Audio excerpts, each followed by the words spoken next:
Good morning SY. चलिए start करते हैं ऑर्गेनिक पेपर 1 का सेकेंड चैप्टर जो कि सल्फोनिक एसिड। मैंने प्रीवियस वीडियो में ही बताया था कि फर्स्ट चैप्टर जो है वो कार्बोक्सिलिक एसिड्स और उसके डेरिवेटिव्स वो फिनिश्ड हो गया है। तो चलिए दूसरा चैप्टर जो है पेपर 1 का वो है सल्फोनिक एसिड। बहुत ही सिंपल चैप्टर है, ठीक है। इसमें हम लोग कुछ इंट्रोडक्शन देखेंगे, यानी कि सल्फोनिक एसिड क्या होता है, ये कौन सा ग्रुप है और किस किस से अटैच्ड होकर एक नया कंपाउंड या नाम देता है, और उसके प्रिपरेशंस है वो भी देखते हैं। जैसे कि sulphonating agent as a commonly use करते हैं वो सल्फोनेशन ऑफ बेंजीन, यानी कि सल्फोनिक एसिड ग्रुप को हम बेंजीन में इंट्रोड्यूस करना, वो और मैकेनिज़्म भी है सल्फोनेशन का, वो इम्पॉर्टेंट है, वो भी देखते हैं। सल्फोनेशन ऑफ मोनो सब्सटीट्यूटेड, यानी कि सिंगल जो सल्फोनेशन है जो कि बेंजीन में इंट्रोड्यूस होता है, सब्सटीट्यूट होता है, वो देखते हैं, ठीक है। उसके बाद हम लोग रिएक्शंस देखेंगे, कुछ 6 रिएक्शंस है, 6 वो हम लोग देख लेंगे। तो चलिए स्टार्ट करते हैं। The sulphonic green you have seen in the sulphonic acid group, जिसका फॉर्मूला है SO3H, और सल्फोनिक एसिड ग्रुप का जो स्ट्रक्चर है you can C. Sulphonic acid जो है, जब एक सल्फोनिक एसिड ग्रुप यानी कि SO3H जो है when it is attached to the alkyl या फिर अराइल ग्रुप, जो कि कॉमनली हम बोलते हैं अल्काइल या फिर aryl sulphonic acid name as a name, हम उसको बुलाते हैं उस कंपाउंड्स को। जैसे कि सल्फोनिक एसिड ग्रुप जो है स्ट्रक्चर आप देख लो, S जो है 2 बॉन्ड, 2 ऑक्सीजन के साथ उसने क्या किया है, 2 बॉन्ड बनाया है, ठीक है। ऊपर ऑक्सीजन डबल बॉन्ड और नीचे oxygen double bond and right में OH बॉन्ड है, ठीक है। ये है सल्फोनिक एसिड का structure, okay. And next you can see in the benzene group, ठीक है। सल्फोनिक एसिड जब अटैच होता है सो इसको हम बोलते हैं बेंजीन सल्फोनिक एसिड। वैसे ही टोलिन ग्रुप पे सल्फोनिक एसिड अटैच्ड है तो पी टोलिन सल्फोनिक एसिड। ये एग्जाम्पल है, इंपॉर्टेंट एग्जाम्पल है, देखते रहो, okay. And o toluene sulphonic acid, ठीक है, सल्फोनिक एसिड है वो। एंड नेक्स्ट 1 या फिर अल्फा नेप्थलीन सल्फोनिक एसिड, 2 या फिर जिसको हम बीटा बोलते हैं बीटा नेप्थलीन सल्फोनिक एसिड। ये सब एग्जाम्पल्स है सल्फोनिक एसिड के, जो कि ग्रुप्स अटैच्ड है अल्काइल और अराइल ग्रुप पे, okay. So let's see the reactions that is involved into introduction of this sulfonic acid groups in aromatic ring, जिसको हम अराइल सल्फोनेशन बोलते हैं, ठीक है। Aryl sulphonic acids are more important than alkyl sulphonic acid. Let's see कि preparations जो है aromatic sulphonic acids के, उसका देखते हैं, ओके। तो चलिए देखते हैं preparation in that commonly used the sulphonating agent, okay. So the sulphonating agent और कॉन्सेंट्रेटेड H2SO4 जिससे सल्फोनिक एसिड मिला है, यहाँ पर ओलियम या फिर फ्यूमिंग सल्फ्यूरिक एसिड बोलते हैं। फ्यूमिंग यानी कि उसके फ्यूम्स निकलते रहते हैं, कॉन्सेंट्रेटेड होता है, ठीक है। फ्यूमिंग सल्फ्यूरिक एसिड जिसका मॉलिक्यूलर फॉर्मूला है H2S2O7 which is H2SO4 with dissolving SO3, ठीक है, या फिर इवन अलोन SO3, ओके। जब fuming sulphuric acid when it is used as a reagent, उसका रिएक्शन क्या होता है, रूम टेम्परेचर पे होता है, ठीक है। और जितना भी सल्फोनेशन आता है, sulphonation occurs with the concentrated H2SO4, it requires high temperature, okay. So longer time, high temperature and longer, क्योंकि स्लो रिएक्शन होता है इसकी वजह से, ओके। इट रिक्वायर्स, क्या क्या रिक्वायर रहता है, high temperature, longer time, the reaction takes place more slowly then with the fuming sulphuric acid, okay.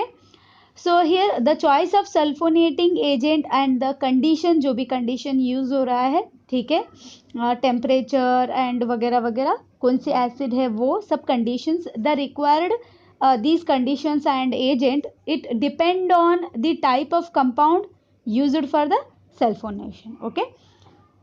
so next जो है सल्फोनेशन ऑफ बेंजीन, जिसमें हम सल्फोनेटिंग यानी कि सल्फोनिक एसिड जो है वो इंट्रोड्यूस कर रहे हैं, SO3H जो है वो इंट्रोड्यूस कर रहे हैं, ठीक है। Sulphonation of benzene that can takes place with the fuming sulphuric acid, इसमें H2SO4 प्लस SO3 रहता है at room temperature to produce the benzene sulfonic acid, okay। so and this reaction can also be takes place on the heating with concentrated sulfuric acid, but क्या होता है, slowly होता है, okay। तो देखो यहाँ पर benzene oleum eight room temperature में इंट्रोड्यूस हो गया सल्फोनेशन बेंजीन में। ओके, एंड नेक्स्ट जो है कॉन्सेंट्रेटेड H2SO4 के साथ था, लेकिन यहाँ पर हीट करना पड़ा, SO3 जो है वो इंट्रोड्यूस हो गया है। ठीक है, and this is the method for the sulphonation of benzene. ठीक है, नेक्स्ट जो है only SO3, even alone SO3 भी इंट्रोड्यूस करेंगे बेंजीन के साथ, जो कि SO3H फॉर्म होता है, अराइल सल्फोनिक एसिड। ठीक है, so here concentrated H2SO4 it generates SO3 in the reaction, and thus with all the reagent it is SO3 that react with aromatic compound, last में जो है जो कि प्रोड्यूस होता है sulphonic acid. Okay, so this is about the sulphonation of benzene. चलिए, इसका जो सल्फोनेशन है इलेक्ट्रोफिलिक सब्स्टिट्यूशन रिएक्शन इन्वॉल्व है इस बेंजीन में विथ SO3 जो कि इलेक्ट्रोफाइल है। ठीक है, चलिए इसका मैकेनिज्म देखते हैं। Okay, so you can see in this page there is a 4 steps involved in the reaction. ठीक है, पहला जो है इलेक्ट्रोफाइल फॉर्म हुआ है जो कि H2SO4 के साथ। ठीक है, इट इज इक्विलिब्रियम रिएक्शन जिसमें SO3 फॉर्म हुआ है, H3O प्लस फॉर्म हुआ है, HSO4 माइनस फॉर्म हुआ है। ठीक है, इलेक्ट्रोफाइल न्यूक्लियोफाइल फॉर्म हुआ है। ठीक है, so all the steps in this mechanisms are reversible. You can observe there is arrow marks from forward to backward. Okay, so electrophile sulfur trioxide, ठीक है, SO3 जो है वो जनरेट होता है कॉन्सेंट्रेटेड H2SO4 से। ओके, जो कि अटैक करता है बेंजीन रिंग पे। ठीक है, to form intermediate benzenonium ion. In the step 2 you can see जो इंटरमीडिएट फॉर्म हुआ है बेंजोनियम आयन।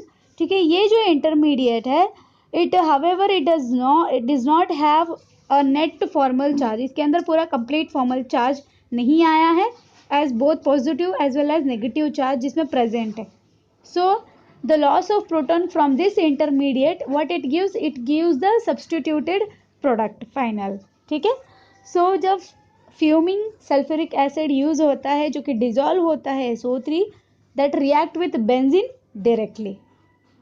ठीक है, so this is the mechanism which is involved in the sulphonation process. Okay, तो चलिए नेक्स्ट देखते हैं जो कि sulphonation of mono substituted benzene. ठीक है, it is very easy when ortho और पैरा पोजीशन में जहाँ पर directing groups are present in the benzene ring, a mixture of ortho and para isomers are obtained. 2 mixtures form होते हैं जो isomer से पैरा और ऑर्थो पोजीशन में बेंजीन ग्रुप में प्रेजेंट रहता है। ठीक है, सो एग्जाम्पल जैसे कि NH2OHCl या फिर CH3 जो है ऑर्थो और पैरा डायरेक्टिंग ग्रुप है। ठीक है, generally it favours ortho product at room temperature. ठीक है, ऑर्थो प्रोडक्ट जब भी फॉर्म होता है वो रूम टेम्परेचर्स पे होता है। ओके, जो फिनॉल है with concentrated H2SO4 it gives 2 isomers जो कि O ऑर्थो पोजीशन पे हाइड्रोक्सी बेंजीन सल्फोनिक एसिड है और P पैरा पोजीशन में hydroxy benzene sulphonic acid group present है। ठीक है, तो ये 2 फॉर्म हुए, और टॉलिन में भी एग्जाम्पल है ओलियम जो कि H2S2O7 है 35 डिग्री सेल्सियस में जिसको हीट किया गया है, 2 आइसोमर्स दिया गया है, पी टॉलिन सल्फोनिक एसिड जो कि मेजर ग्रुप है, मेजर फॉर्म में ये प्रोडक्ट फॉर्म हुआ है, O यानी कि ऑर्थो टोलिन सल्फोनिक एसिड जो कि माइनर में फॉर्म हुआ है। Okay, so these are the mono substituted isomers, they give the mixtures of 2 isomers जो कि ऑर्थो और पैरा पोजीशन में दिया गया है। ओके, तो चलिए नेक्स्ट देखते हैं सल्फोनेशन ऑफ नेप्थलीन। नेप्थलीन में सल्फोनिक एसिड को इंट्रोड्यूस किया जा रहा है। ठीक है, चलिए देखते हैं विद डिफरेंट टेम्परेचर, और वो दोनों भी कैसे फॉर्म हुआ है वो देखते हैं। Okay okay, so you are seen in the screen, यहाँ पर नेप्थलीन में there are 2 different kind of temperatures which is involved in the reaction with the concentrated H2SO4 के साथ 80 डिग्री सेल्सियस में एक प्रोडक्ट दिया है जो कि alpha naphthalene sulphonic acid present हुआ है। ओके, एंड अनदर रिएक्शन में क्या हुआ है, अगर टेम्परेचर बढ़ गया 80 डिग्री और बढ़ गया यानी कि 160 डिग्री टेम्परेचर में with the same concentrated H2SO4 के साथ क्या देता है, जो कि हायर यील्ड प्रोडक्ट देता है, जो कि बीटा या फिर 2 naphthalene sulphonic acid. Okay, the another way to get this isomer, the second isomer, the first isomer जो form हुआ है, this alpha naphthalene sulfonic acid, when it is heated with 180 degree Celsius, it is converted into the second isomer, which is 2 naphthalene sulfonic acid. Okay, so this is the second, sorry, not second, this is the third one. 1 2 3 4 fifth one of the preparation of aromatic sulfonic acid, जो कि sulphonation of naphthalene first और second position में. Okay, तो that's it about the synthesis of this sulphonic acid. Next हम लोग देखेंगे इस acid के कुछ रिएक्शंस देखेंगे, जैसे कि एसिडिटी ऑफ अरेन्स देखते हैं, और दो एसिड्स दोनों भी कंपेरेटिव, जो acidity of carboxylic as well as sulphonic acid, वो भी देखेंगे. सॉल्ट फॉर्मेशन भी देखते हैं, इसमें सॉल्ट फॉर्मेशन आएगा, डी सल्फोनेशन यानी कि सल्फोनेशन उसमें निकाल दिया जाएगा, वो देखते हैं. और इप्सो सब्सटीट्यूशन यानी कि attack at the position which is bearing the substituents, वो देखते हैं. लास्ट देखेंगे सिंथेसिस ऑफ सल्फोनेट एस्टर्स, वो देखते हैं. ओके, सो उसके बाद से ये चैप्टर क्लोज हो जाएगा, यानी कि ये चैप्टर खत्म हो जाएगा. नेक्स्ट हम लोग जाएंगे ऑर्गेनिक का पेपर 2, जो कि फर्स्ट है अमाइंस में जाएंगे. ओके, सो लेट्स सी, पहले ये फिनिश करते हैं, रिएक्शंस देखते हैं. ठीक है, चलिए. Okay, so let's start. You can see the reaction. First हम लोग देखेंगे जो एसिडिटी ऑफ आयरीन्स है. सबसे पहले हम लोग को पता है ये सल्फोनिक एसिड जो है, it is highly acid and ये जल्द ही आयोनाइज होता है एक्वस फॉर्म में. और ये जो एसिड है ये क्या देता है, ये देता है कंजुगेट बेस देता है. ठीक है, ये इसका फैक्ट है. जो सल्फोनेट आयन जो है, जो conjugate base of the sulphonic acid दिया गया है, एंड ये स्टेबिलाइज होता है जब वो अपना नेगेटिव चार्ज शेयर करता है अपने 3 ऑक्सीजन से. You can see in the screen, जहाँ पर तीनों भी ऑक्सीजन में नेगेटिव चार्ज क्या हो रहा है, रेजोनेंस हो रहा है. ठीक है, and in the first reaction you can see in the aqueous form it gives the sulphonate ion, जो कि conjugate base of sulphonic acid है. ओके, सो ये highly, as you can see the anion जो है, it is more stable sulphonic acid and it readily जल्दी ये क्या हो जाता है, it ionises to H plus दे देता है. ठीक है, H प्लस आयन दे देता है, इसकी वजह से ये क्या है, स्ट्रॉन्ग एसिड है. जैसे कि दूसरे acid of the aromatic sulphonic acid है, जो कि रेडीली फॉर्म हो जाते हैं सॉल्ट, किसके साथ, वाटर एंड अल्कली के साथ. जैसे कि आप देख लो यहाँ पर NaOH के साथ क्या दिया है, सॉल्ट दिया है, एंड नेक्स्ट सोडियम बाइकार्बोनेट के साथ भी सॉल्ट दिया है. ठीक है, so these are the with 2 examples to form salt of this acid aromatic जो है सल्फोनिक एसिड का, वो रेडीली फॉर्म करता है सॉल्ट के साथ जब वो अल्कली के साथ रिएक्ट करता है. ओके, सो नेक्स्ट जो आप देख रहे हो बी, जो comparative acidity of carboxylic acids and sulphonic acids. चलिए ये देखते हैं. ओके, इसमें से इंपॉर्टेंट आपको रिएक्शंस याद रखना है, और सल्फोनिक एसिड की acidity of this arenes of sulphonic acid है, वो आपको क्या है, वो आपको याद रखना है. ओके, नेक्स्ट जो है यू कैन सी. ओके, सो इस रिएक्शन में हमको देखना है कि किसका कॉन्जुगेट बेस, जो कि कार्बोक्सिलिक एसिड से या फिर सल्फोनिक एसिड से किसका ज़्यादा स्टेबल है. ठीक है, वो देखना है. आप देख रहे हो यहाँ पर 2 रिएक्शन है. ठीक है, सबसे पहले सल्फोनेट आयन फॉर्म हुआ है और दूसरा कार्बोक्सिलेट आयन फॉर्म हुआ है, दोनों भी अरीन के साथ है रिएक्शन. ठीक है, तो यहाँ पर सल्फोनिक एसिड जो है वो strong acid then their carboxylic acid. ठीक है, यहाँ पर सल्फोनिक एसिड जो है वो आयनाइज होकर सल्फोनेट आयन और H प्लस आयन देता है. ठीक है, यहाँ पर सल्फोनेट आयन जो है वो स्टेप बाय द रेजोनेंस, यहाँ पर ये रेजोनेंस होता है किससे, जो अपना नेगेटिव चार्ज है, यानी कि सल्फोनेट आयन का नेगेटिव चार्ज जो है वो क्या करता है, वो शेयर करता है 3 ऑक्सीजन से. अपने पास जो 3 ऑक्सीजन प्रेजेंट है उससे वो रेजोनेंस होता है, स्टेबिलाइज होता है, ठीक है।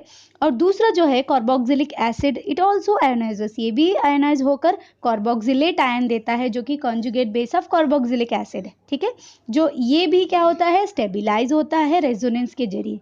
लेकिन यहाँ पर जो नेगेटिव चार्ज शेयर करता है वो सिर्फ 2 ऑक्सीजन की वजह से होता है। इसकी वजह से जो कॉन्जुगेट बेस है दोनों का, सल्फोनिक एसिड और कॉन्जुगेट जो बेस है कार्बोक्सिलिक, इसमें सबसे ज़्यादा स्टेबल जो है वो सल्फोनिक एसिड है, ठीक है। सल्फोनिक एसिड जो कॉन्जुगेट बेस है इसका, it is more stable then the conjugate base of carboxylic acid. इसकी वजह से सल्फोनिक एसिड जो है it ionizes more readily than the carboxylic acid, okay. So therefore the sulfonic acid is a stronger acid as compared to carboxylic acid, okay. So this is the acidity, comparative acidity of these two acids. Next class में हम लोग देखेंगे salt formation देखते हैं, and desulphonation, ipso substitution, preparation of sulphonate ester देखते हैं। फिर हम लोग अगर टाइम रहा तो अमाइंस भी स्टार्ट करेंगे नेक्स्ट क्लास में, ओके।